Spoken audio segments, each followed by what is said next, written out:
This is a non-family abduction. The suspect is identified as suspected to be Hunter Fox.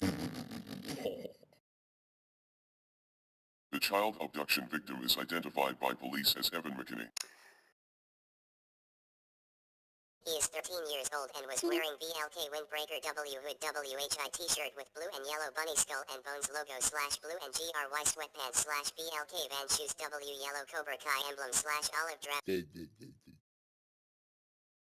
Logo as shirt. He has brown hair and brown eyes. Is 5 feet 4 inches tall and weighs about 110 pounds. The abduction happened at Layton. If you have any information,